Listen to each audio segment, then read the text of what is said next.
మరి దేవుడు నోవాహుతో ఒక తీర్మానం తీసుకుని నోవాహుతో చెప్తాడు, నీవు ఒక ఓడను తయారు చేయి, మరికొద్ది రోజులలో ఈ యొక్క భూభాగం అంతటి మీదకి నా ఉగ్రత దిగి రాబోతుంది. మరి నరులు నా దృష్టికి చాలా ఘోరంగా ఉన్నారు. కాబట్టి ఈ నరులందరినీ, సమస్త జంతువులను, సమస్త నరులను, మొత్తం భూప్రపంచంలో మొత్తం భూభాగం అంతటినీ కూడా నేను సర్వనాశనం చెయ్యాలని నేను అనుకుంటున్నానని దేవుడని యెహోవా వీళ్ళ నోవహుతో మాట్లాడి ఏం చేస్తాడంటే సమస్త సృష్టిని అంతటినీ కూడా నీటిలో ముంచేస్తాడు.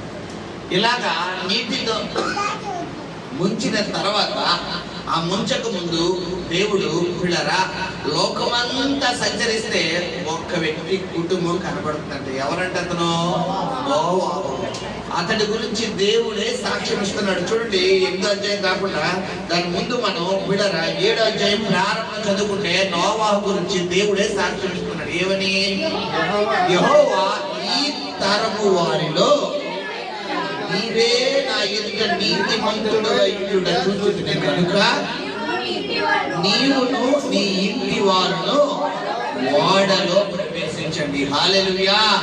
ఇక్కడ నోవాహు నీతిమంతుడుగా ఉన్నాడు కాబట్టి బిడ్డరా నోవాహును దేవుడు ఏ ఓడలో ఎక్కించాడు అంటే రక్షణ అనే ఓడలో ఎక్కించాడు.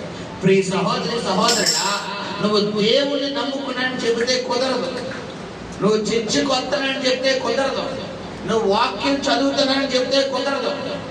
నీలో ఉండాల్సిన మొట్టమొదటి లక్షణం నీతిగా జీవించడం. హల్లెలూయా.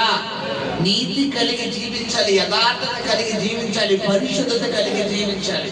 ఎప్పుడైతే మరి నీవు నీతి కలిగి జీవిస్తావో ఈ లోక సంబంధమైన మనుషులు నీ నీతిని గుర్తించవచ్చు, గుర్తించకపోవచ్చేమో, కానీ నీ నీతిని గుర్తించే ఏకైక దేవుడు మనం ఆరాధిస్తున్నటువంటి దేవుడు. హల్లెలూయా, హల్లెలూయా.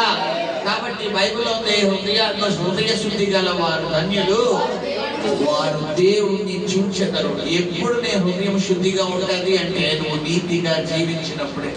నువ్వు నీతిగా, యథార్థంగా, పరిశుద్ధంగా నువ్వు జీవించలేనప్పుడు నీ హృదయం ఎలా ఉన్నదంటే ఇప్పుడు శుద్ధిగా ఉండదు. ఎప్పుడైతే హృదయం శుద్ధిగా ఉండదో ఇప్పుడు నీకు దేవుడు కనబడతాడా, దెయ్యం కనబడతాడా? హృదయం శుద్ధిగా లేకపోతే దెయ్యం కనబడతాడు.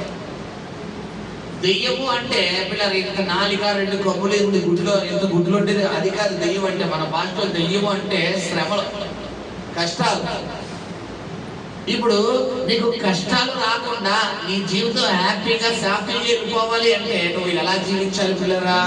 నీతిగా జీవించాలి.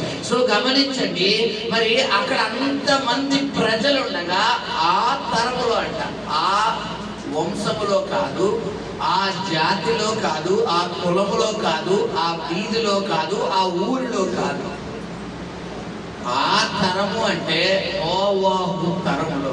దాదాపు ప్రపంచమంతా ఒకవేళ ఆ రోజులో ఒక 200 కోట్ల మంది జనాభా ఉంటే అనుకోండి, కనీసం మనం 100 కోట్లు వేసుకోండి.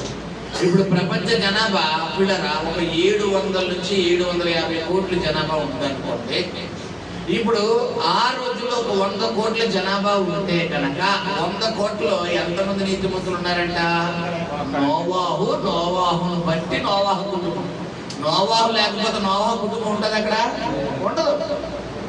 సో గమనించండి, ఇక్కడ నోవాహు నీతిగా జీవించడం వల్ల దేవుడు రక్షణ అనే వాడు ఎక్కించాడు. హల్లెలూయా.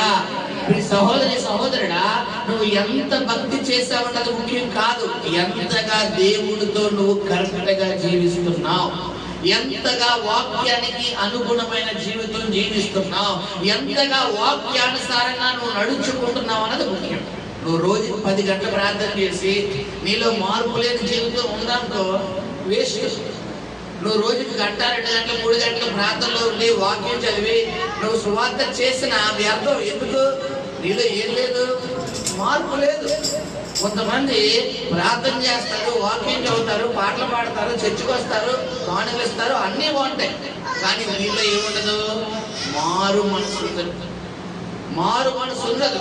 నువ్వు మారు మనసు పొందితేనే సరి అంటాడు. హల్లెలూయా. కాబట్టి గమనించండి, ఇక్కడ నోవాహు తరములో అంటున్నాడు దేవుడు, యెహోవా ఈ తరములో నీవే నిందారహితుడవు నీతిమంతుడివి అంటాడు.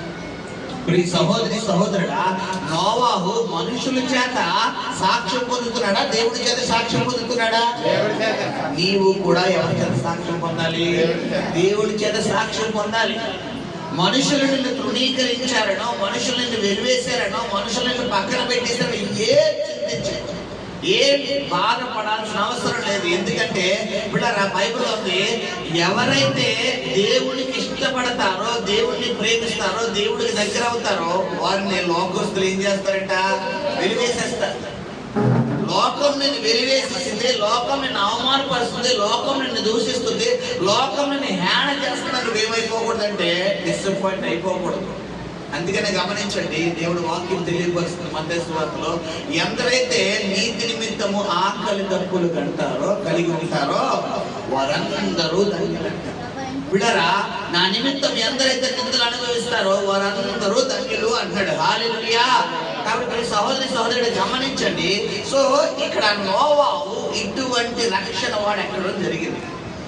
సో ఈ విధంగా వాడ ఎక్కి దాదాపు కొన్ని రోజులు కంటిన్యూగా ఆకాశ తూములు తెరవబడి భయంకరమైనటువంటి వర్షం రాగా బిడరా నదులు మరి భయంకరమైనటువంటి జలపాతాలన్నీ నింపబడిపోయి మొత్తం నిండిపోయి మొత్తం కొండలతో సహా పర్వతాలతో సహా అన్ని మునిగిపోయినాయి.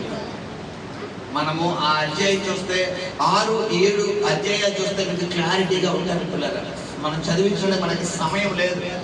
సో ఈ యొక్క 7వ అధ్యాయంలో ఎలాంటి దేవుడు ఉగ్రత దిగిందో దేవుడు అక్కడ మనకు రాసి పెట్టాడు. సరే, ఈ విధంగా జరిగిన తర్వాత ఇప్పుడు నోవాహును బట్టి నోవాహు భార్య తన ముగ్గురికి కుమారులు, ఆము, షేము, యాపేతు అనే ముగ్గురు కుమారులకి 3 భార్యలు. వారు 6, వీరు 2. మొత్తం ఎంతమంది? 8 మంది. వీరితో పాటు ప్రతి దేవుడు సృష్టించినటువంటి ప్రతి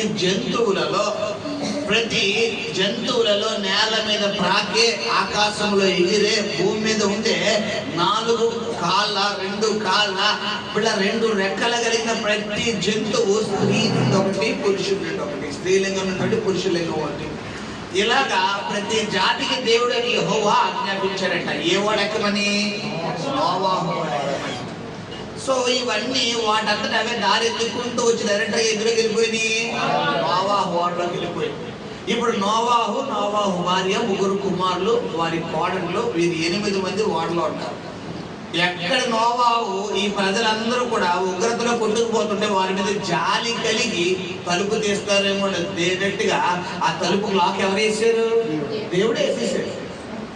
దేవుడే వేసేసి ఆ డోర్ ఇంటి ఎవరు తీయడానికి లేదన్నట్టుగా చేశాడు. సో ఇలా జరుగుతున్న సమయంలో కొన్ని రోజులు వర్షం భయంకరంగా రాగా ఆ ఓడ అలా పైకి వెళ్ళిందంట.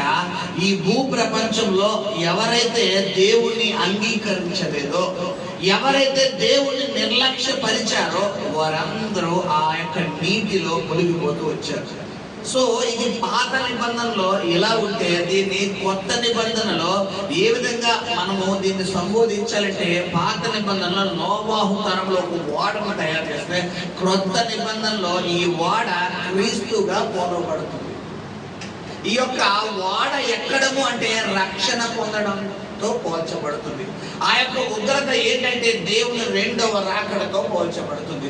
ఎవరైతే దేవుని 2వ రాకడకు ముందు పిల్లరా ఇక్కడ నోవాహు అంట ఆ రోజుల్లో ఎన్ని సంవత్సరాలు అంటే దాదాపు 100 సంవత్సరాలు సువార్త ప్రకటించాడంట. ఎన్ని సంవత్సరాలు? 100 సంవత్సరాలు. అదేంటి మాస్టర్ గారు, మనిషి బతికింది 70-80 కదండి, 100 సంవత్సరాల సువార్త అంటే మన సమస్యలు ఎక్కువైపోవడం వల్ల, అంటే మన పాపం ఎక్కువైపోవడం వల్ల మన ఆయుష్ తగ్గించేసాడు. ఒకసారి మనం ఈ 8వ అధ్యాయం చదివితే చూడండి, ఒక్కొక్కరు ఆయుష్ ఎంత ఉందంటే బిడరా మామూలుగా ఉండదు. ఆదామవల ఆయుష్ 5వ అధ్యాయం ఒకసారి చదివితే గనక బిడరా 4వ చదువునన్నా, ఆదాము 110 ఏండ్లు బ్రతికి తన పోలికగా తన స్వరూపమున 5వ వచనం చదివినాను డైరెక్ట్ గా. ఆదాము బ్రతికిన దినములన్నీ 930 ఏళ్ళు. అంటే ఎన్ని సంవత్సరాలు బతికాడు ఆదాము? 930 ఏళ్ళు. దాదాపు సెంచరీకి 1000 వచ్చేసాడు. 1000 సంవత్సరాల దగ్గర వచ్చేసాడు ఆదాము తర్వాత బిడరా కయ్యను హేబేలు. కయ్యనేమో హేబేలు చంపేస్తే కయ్యను ఏమైపోతాడు? దేశదేవుడు అయిపోతాడు. సో వారిని దేవుడు పక్కన పెడేసాడు. తర్వాత ఆదాము అవ్వల వల్ల దేవుని కృప వల్ల మళ్ళీ వారికి షేతు అనే ఒక కుమారుడు పడతాడు. సో ఈ షేతు అనే కుమారుడు దేవుడు ఆ యొక్క వంశావళి నుండి ఒక్కొక్కరిని దేవుడు వ్యాపింప చేసుకుంటూ వస్తుంటే చూడండి, మనం శ్రద్ధగా అక్కడ ఆలోచన చేస్తుంటే వీళ్ళరా ఆయుష్ తగ్గినట్టు కనబడతా తప్ప ఎక్కడ పెరగదు. 1-2 చోట్ల తప్ప. చూడండి, మీరు శ్రద్ధగా ఆలోచించండి. మీకు ఒక్కొక్క వచనం మీకు చూపిస్తాను. నేను 7వ వచనం చదువునా. షేతు బ్రతికిన కంగారు పడే కర్ష 8వ వచనం చదువునా. షేతు బ్రతికిన దినములని 912. ఏమంటే అక్కడ ఆదాము ఎన్ని సంవత్సరాలు బతికాడు? 930. ఎంతకు వచ్చింది? ఎన్ని సంవత్సరాలు తగ్గిపోయింది? 15. తర్వాత 11వ వచనం చదువునా. ఏనోషు 905. ఎన్ని సంవత్సరాలు తగ్గిపోయింది? 15 ఎక్కడ? 5 ఎక్కడ? ఎన్ని సంవత్సరాలు చెప్పాలి? చూడండి, అక్కడ 900 షేతు బతికింది ఎన్ని? 912 ఏళ్ళు. 12. ఇక్కడ మనవాడు బతికింది ఎన్ని సంవత్సరాలు? 7 సంవత్సరాలు తగ్గిపోయింది. మళ్ళా చూడండి 14వ వచనం చదువమ్మా. దినములని 915. తర్వాత 17వ వచనం మహానేల దినములని 890 ఏళ్ళు.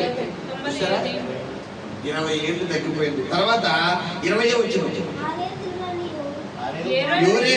యోరేలు దినములని 902. తర్వాత 27వ వచనం మెతూషెల దినములని 969 ఏళ్ళు. ఇక్కడ ఈ యొక్క యోరేదు కావచ్చు, మెతూషెల కావచ్చు, వీరికి దేవుడితో కొంచెం దగ్గర సంబంధం ఉంది. హానోకు వంశావళి నుంచి వచ్చిన వారే. హానోకుని పిల్లల దేవుడి యొక్క నిందారహితంగా దేవుడితో నడిచాడని చెప్పి హానోకు చనిపోలేదు. హానోకు డైరెక్ట్ గా ఎవరు తీసుకెళ్ళిపోయాడు? హానోకుని దేవుడే తీసుకెళ్ళిపోయాడు. అబ్బా నువ్వు భూలోకంలో ఉండాలన్నా బాబు, నువ్వు ఇంత భక్తిగా, ఇంత యథార్థంగా, ఇంత నీతిగా ఉన్నావు. అబ్బా నీ పరిశుద్ధత చూస్తే, నీ యథార్థత చూస్తే నేను భూలోకంలో ఉంచాలనిపించడం లేదు. నువ్వు భూలోకానికి చెందినడు కాదురా బాబు, పరలోకానికి చెందినడు అని చెప్పి దేవుడు ఎక్కడ తీసుకెళ్ళిపోయాడు? హానోకుని చూసుకోండి.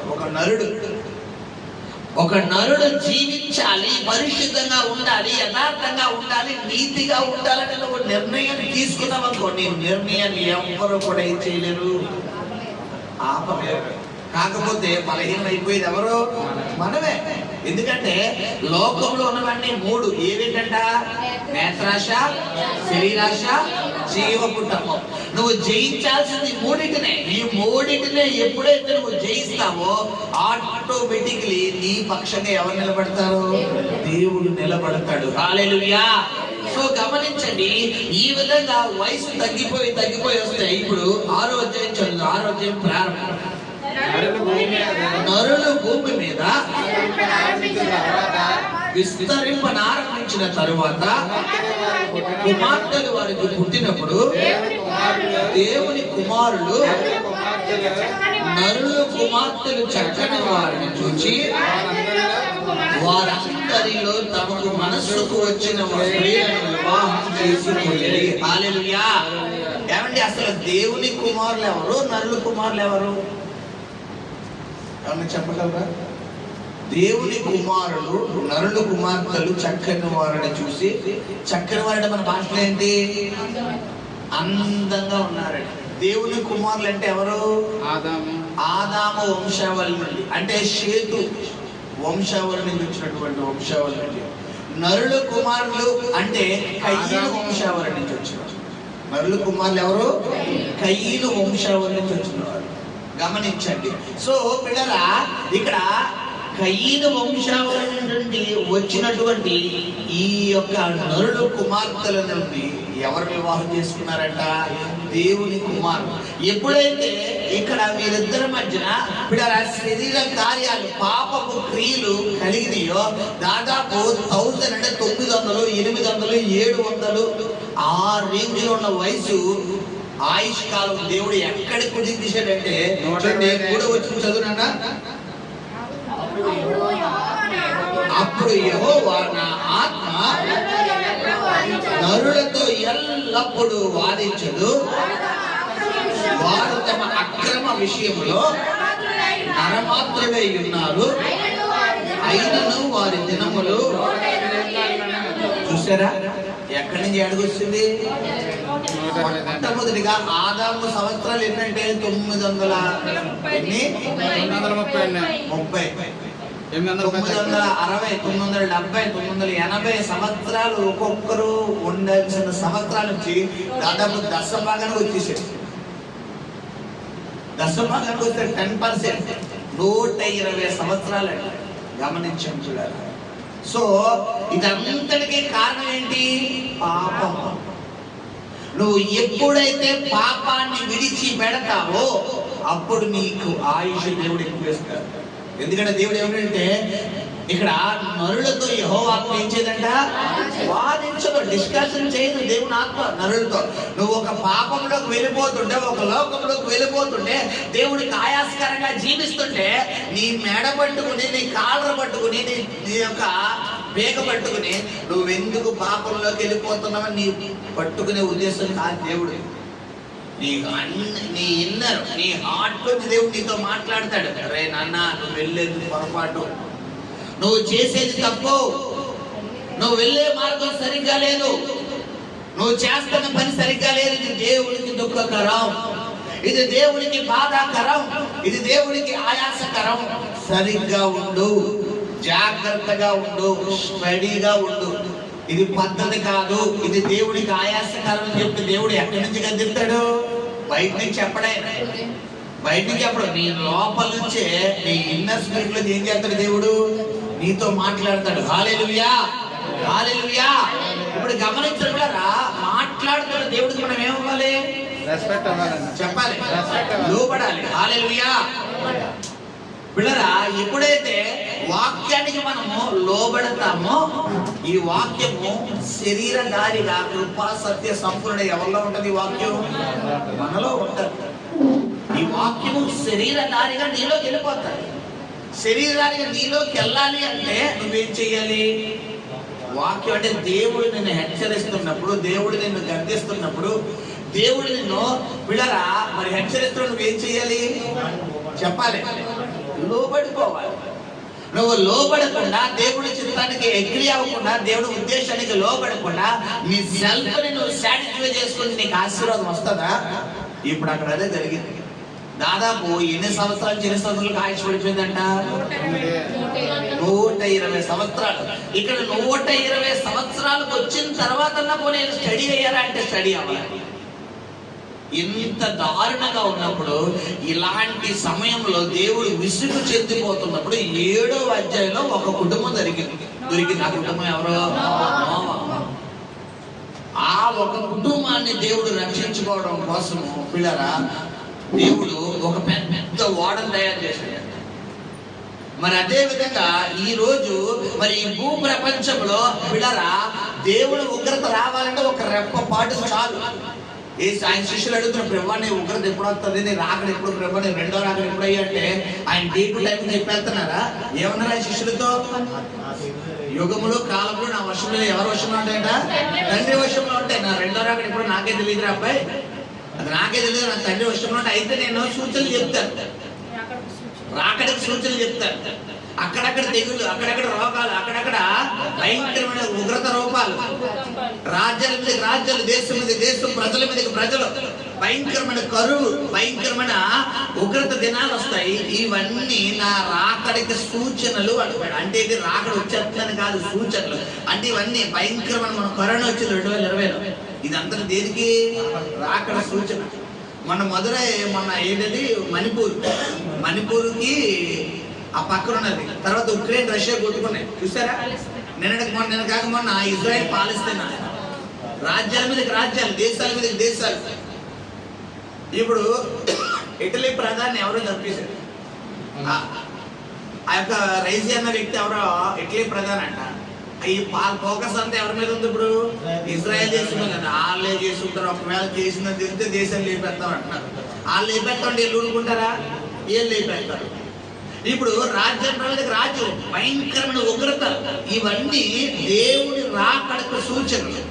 మరి అదే విధంగా ఆ రోజుల్లో కూడా నోవాహు కూడా చెప్తున్నాడు, అరే అబ్బాయి దేవుడు రాకడ రాబోతుంది, భయంకరమైన ఉగ్రత రాబోతుంది అబ్బాయి. మరి దేశం అంతా కూడా ప్రపంచం అంతా మునిగిపోబోతుందని చెప్తుంటే ఎవరి మాట వికృతులుగా చూశారు? నోవాహు మాట. సో చెప్పాడు నోవాహు మాట ఎవరు వెళ్ళలేదు. రేటు దినాడు కూడా అంతే.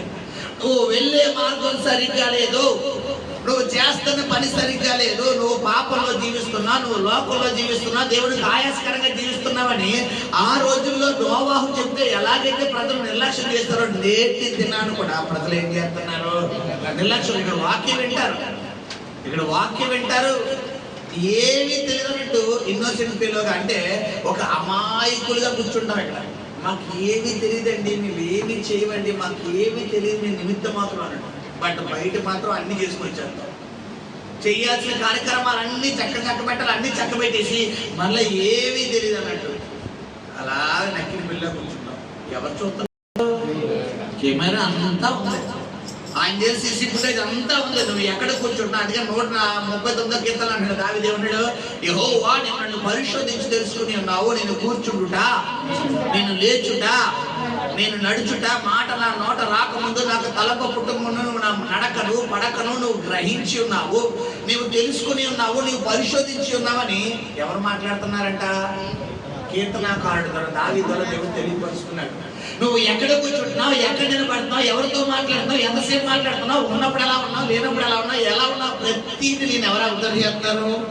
దేవుడు. కాబట్టి మనుషులకు నువ్వు భయపడాల్సిన అవసరం లేదు. మనుషులను గమనించకపోయినా ఎవరు గమనిస్తారు? దేవుడు గమనిస్తాడు. సో గమనించండి, ఇటువంటి సమయంలో మరి నోవాహు ఏం చేస్తున్నాడంటే ప్రజలందరికీ సువార్త చెప్పి చివరికి విసుగొచ్చి అయిపోయిన తర్వాత దేవుడు నోవాహుతో అన్నాడు, రే బాబు వాళ్ళకి చెప్పాల్సిన టైం అయిపోయింది, నువ్వు వాడెక్కి అని చెప్పి దేవుడు భయంకరమైనటువంటి ఆకాశ తుమ్ములు తెరవగా ఆ ప్రాంతం విడరా, ఆ ప్రపంచంలో ఇప్పుడు సునామీ వస్తే ఎలా మునిగిపోతుందో మరి అలాగే మొత్తం వరద ఆకాశ తుమ్ములు తెరవబడ్డాయంట. మా 7వ అధ్యాయం చదివితే మీకు క్లారిటీగా ఉంటుంది. విడరా ఆకాశ తుమ్ములు తెరవబడ్డాయంట. మొత్తం భయంకరమైన ప్రచండ వర్షం. ఎన్ని రోజులంటే చదువురన్నమాట. ఆకాశ తుమ్ములు ఎన్నో వచ్చిందా? చదువు. ఆకాశ తుమ్ములు విప్పబడెను, 40 పగళ్లను 40 రాత్రులను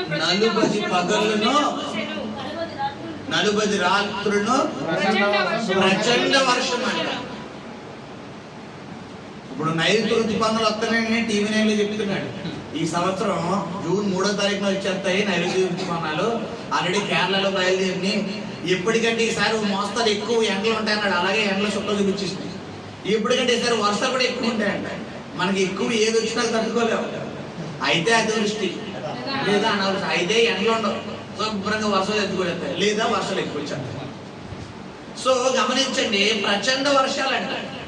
భారీ వర్షాలు వేరు, ప్రచండ వర్షాలు అంటే మన దుబాయ్లో మనం టీవీలో చూసాం వార్తల్లో. దుబాయ్లో ఒకరోజు మంగళవారం ఒక్కరోజు నైట్ కుట్టిందంట.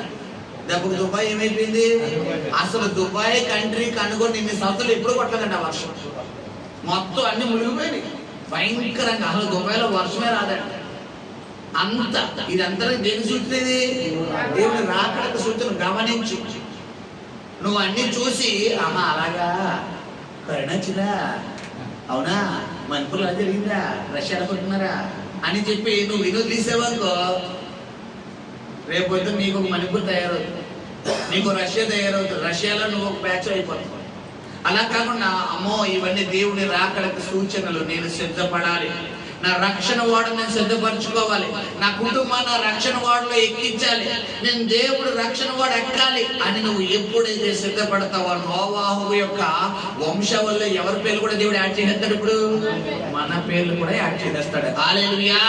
సో గమనించండి, ఇంత భయంకరమైన ఉగ్రతతో కూడిన వర్షం వచ్చి మొత్తం నిండిపోయిన తర్వాత ఇప్పుడు మనం ఇందాక చదువుకున్నాం 8వ అధ్యాయం. ఇలా జరిగిన తర్వాత మొత్తం పిల్లరా ఆ ఓడంతా నిలిగిపోయి అరారాతు అనే ఒక పర్వతం మీద ఎత్తున నిలబడిపోయింది. సో ఇలా జరిగిన తర్వాత పిల్లరా కొన్ని రోజులైన తర్వాత నోవాహు మొట్టమొదటిగా వర్షము తగ్గిన తర్వాత మరి వాటర్ ఇంకిపోయిందో లేదో ముందు దేన్ని పంపించాడట? కాకిని పంపించాడు. కాకిని పంపించగానే పిల్లరా కాకి స్వభావం ఏంటి పిల్లరా? కాకి స్వభావం ఏంటది? మంచి స్వభావమా చెడ్డ స్వభావమా? చెడ్డ స్వభావం. నోవాహు తెలుసు ముందు పావురాన్ని పంపించాలో కాకిని పంపించాలో.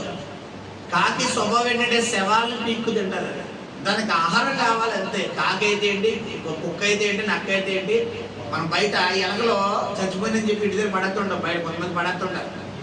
ఈ ఎలకల్ని ఈ కాకి ఏం చేస్తుంది, వచ్చి పొట్ట కోసేసి ఆ నోటితో ఆ పీకులు తీసి బయటలో అడిగినట్టు భయంకరమైన వ్యర్థాలన్నీ కాకి తింటారు.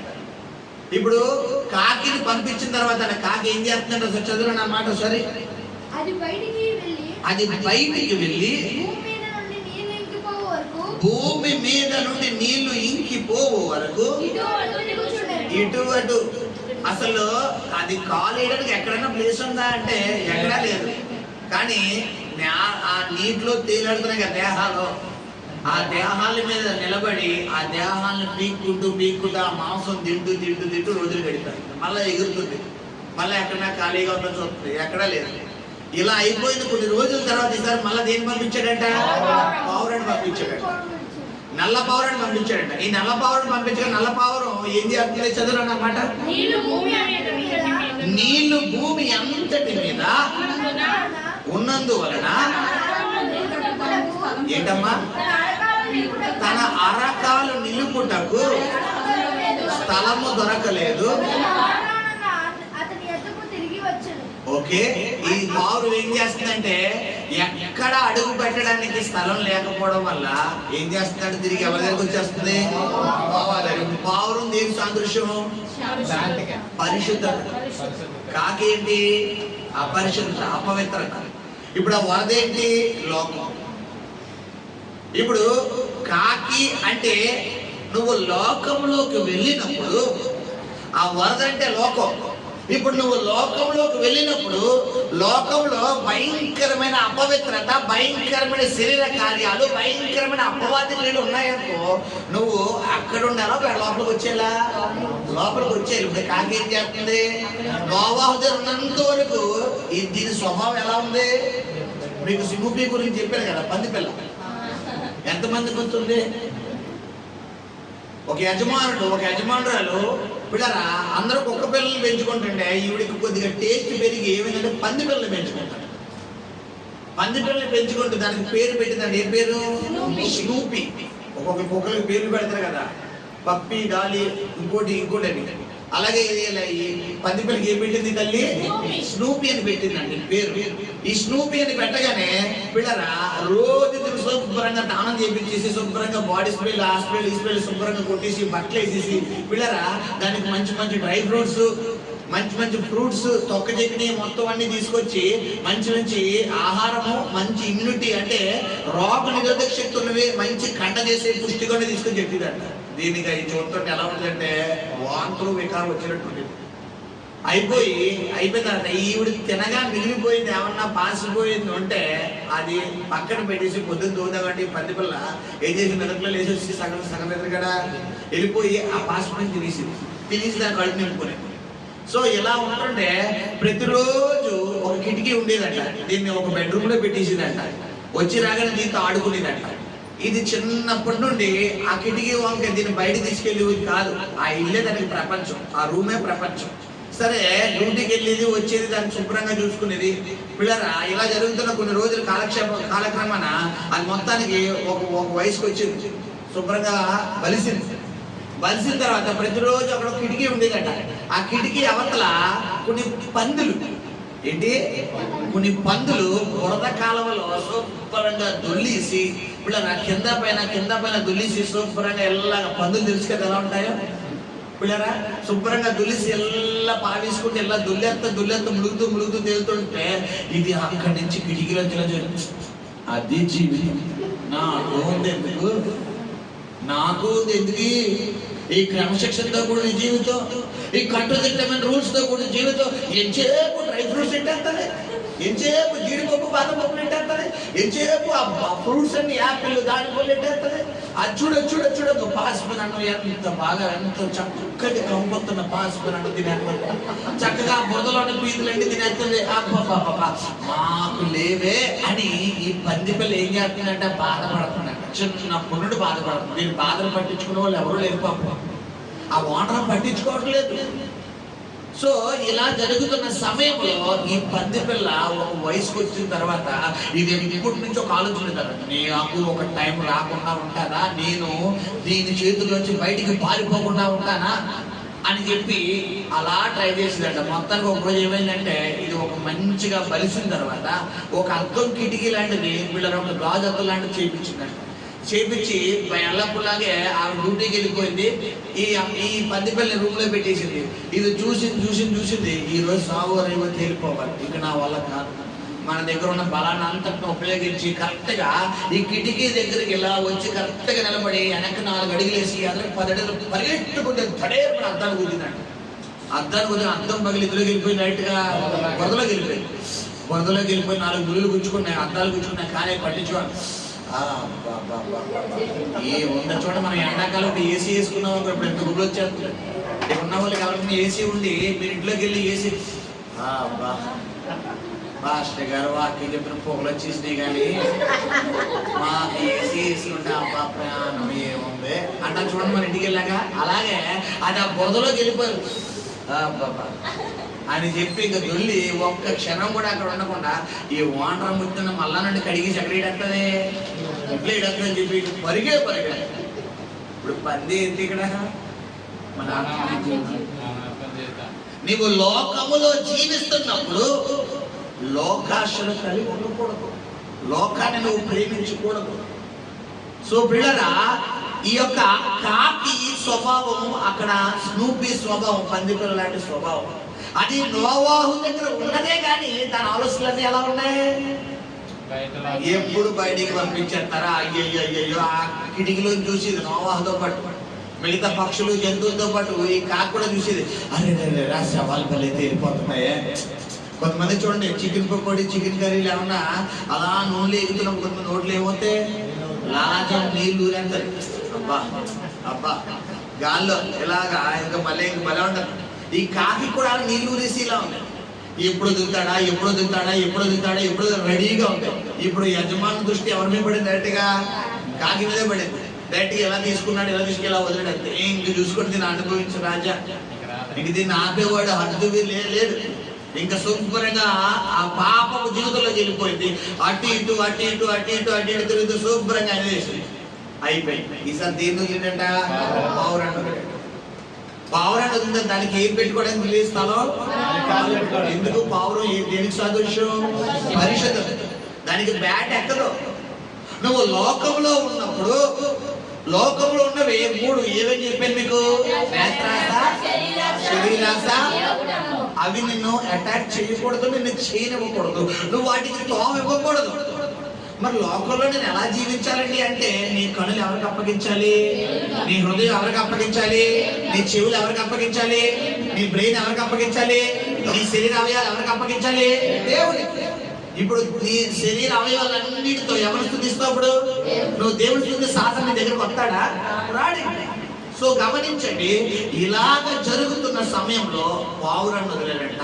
అది ఎక్కడ కాలు పెట్టుకోవడానికి ప్లేస్ లేక తిరిగి వచ్చేసింది. మళ్ళా కొన్ని రోజులు వదిలేదు, మళ్ళా పావురాన్ని వదిలేడు. అదే పావురాన్ని వదిలేడు, మళ్ళా నల్ల పావురం వదిలితే ఈసారి అది తీసుకొచ్చి ఏం తీసుకొచ్చిందంట, ఒలీవ చెట్టు చిగురు ఆకు తీసుకొచ్చిందంట. అంటే ఎప్పుడు చిగురు వస్తుంది, నీళ్ళు తగ్గిన తర్వాత నేల మీద ఆ వేరు పడిన తర్వాత మొక్క బయటకు వచ్చి అది తీసుకొచ్చింది. ఇప్పుడు ఒలీవ చెట్టుని ఎందుకు వేసాడు అక్కడ? ఒలీవ చెట్టు ఎవరికి ఇష్టమైంది? దేవుడికి ఇష్టం. అంటే ఈ పావురం ఎవరికి ఇష్టమైన జీవితం జీవిస్తుంది? నువ్వు లోకంలోకి వెళ్ళిన తర్వాత ఎవరికి ఇష్టమైన జీవితం జీవించాలి? దేవుడికి ఇష్టమైన జీవితం జీవించాలి. నీకు నచ్చినట్టు కాదు, నీకు నచ్చినట్టు జీవించడానికి కాదు దేవుడు నేను పిలుచుకుంది. ఎవరికి నచ్చినట్టు జీవించడానికి?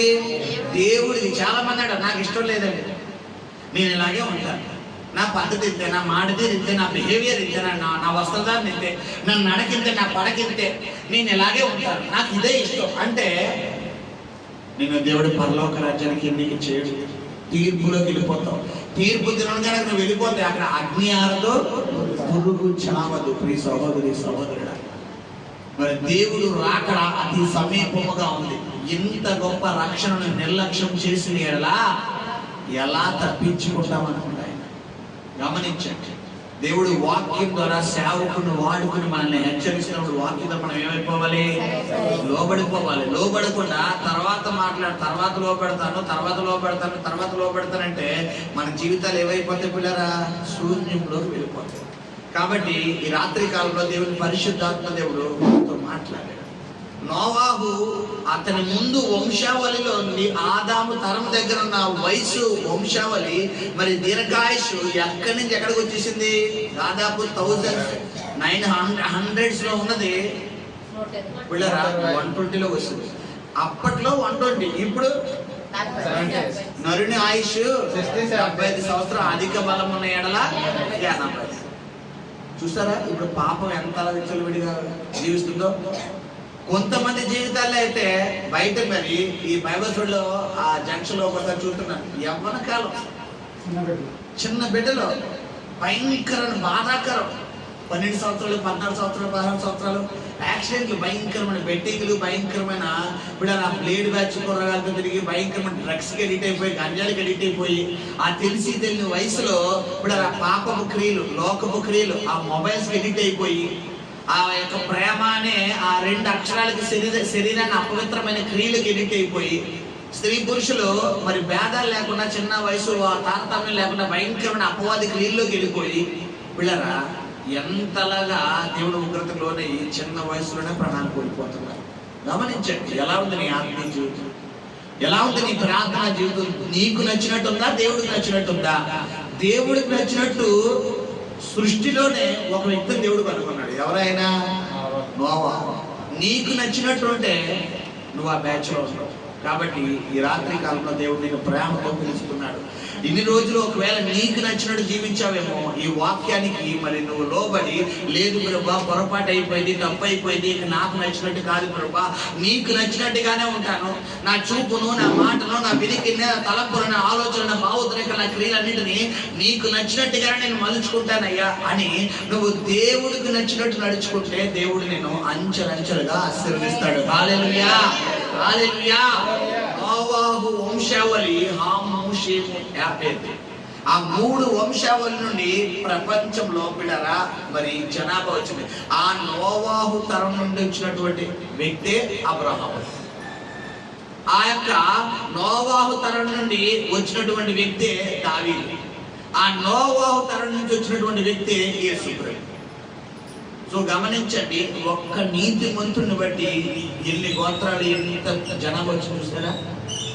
ఇప్పుడు నువ్వు దేవునికి లోబడితే నిన్ను దేవుడు నీ వంశావళిని తరతరాలుగా స్ప్రెడ్ చేసేస్తాడు. హల్లెలూయా. మనం ఇంటి పేరు తరతరాలు ఉండాలా, గతించిపోవాలా? అంటే ఏంటి అర్థం చెప్పాలి. మనము ఎలా జీవిస్తే మన వంశావళి అలా ఉండాలి. కొంతమంది వంశావళులు అక్కడతోనే కట్ అయిపోతాయి. కారణం ఆత్మీయ జీవితం ఉండదు, దేవుడికి అంగీకారమైన జీవితం ఉండదు. ఎవరికి నచ్చినట్టు ఉంటారో వారికి నచ్చిన వారి సెల్ఫ్. తద్వారా నీ ఆత్మీయ జీవితం కొలాప్స్ అయిపోతుంది. నీ వంశావళి నిలబడదు. నీ వంశావళి నిలబడాలి. నీ తరతరాలు, నీ తాత ముత్తాత దగ్గర నుంచి నీ వంశావళి అలా పేరున ఆశీర్వదించబడి దేవుడి చేత ఆశీర్వదించబడిన వీళ్ళరా యాకోబును దేవుడు ఆశీర్వదించినప్పుడు యాకోబు ఏమని ప్రార్థన చేస్తాడు? నా పితృడైనా అబ్రహాము దేవా, ఇస్సాకు దేవా, యాకోబు దేవా, నా దేవా. మరి పిల్లరా ఏలియా ప్రార్థన చేసినప్పుడు ఏమని ప్రార్థన చేస్తున్నాడు? మా పితృలైనా అబ్రహాము దేవా, ఇస్సాకు దేవా, యాకోబు దేవా, మా దేవా. చనిపోయారు కదా, వాళ్ళు ఎందుకు జ్ఞాపకం చేసుకుంటున్నాడు? వాళ్ళందరికీ దేవుడు కదా, వాళ్ళందరికీ దేవుడు కదా అని కాదు, వాళ్ళు నీతిగా జీవించారు. నువ్వు నీతిగా జీవితే వేవేల తరాలకు దేవుడు నిన్ను ఆశీర్వాదకరంగా ఉంచేస్తాడు. హల్లెలూయా.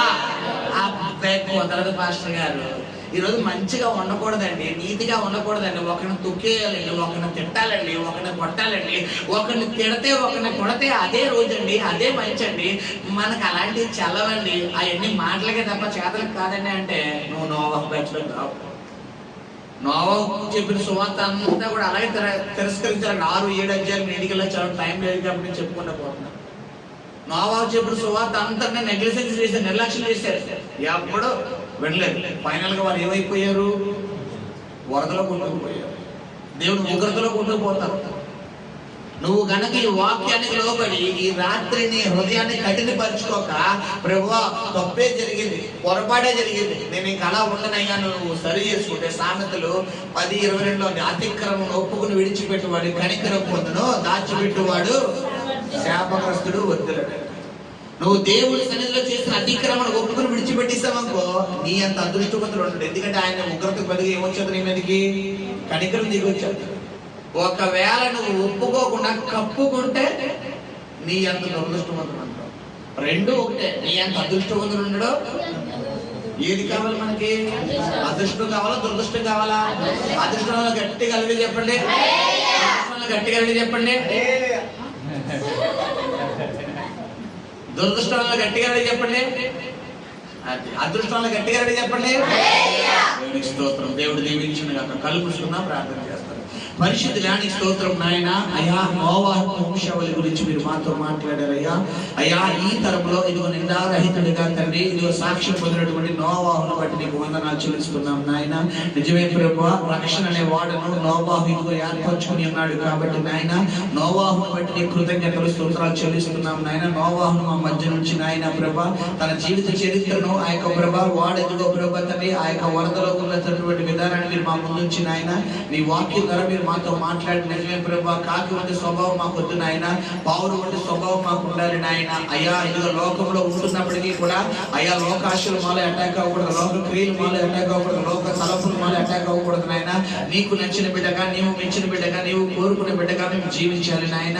అట్టి కృపతో నింపమని, తాకమని, మొట్టమని, అద్భుతం చేయమని వేడుకుంటూ కృతజ్ఞతలు చెల్లిస్తూ తండ్రి, మీరే మహిమను పొందమని యేసు నామములో ప్రార్థించి వేడుకుని పొందుకుని ఉన్నాము తండ్రి.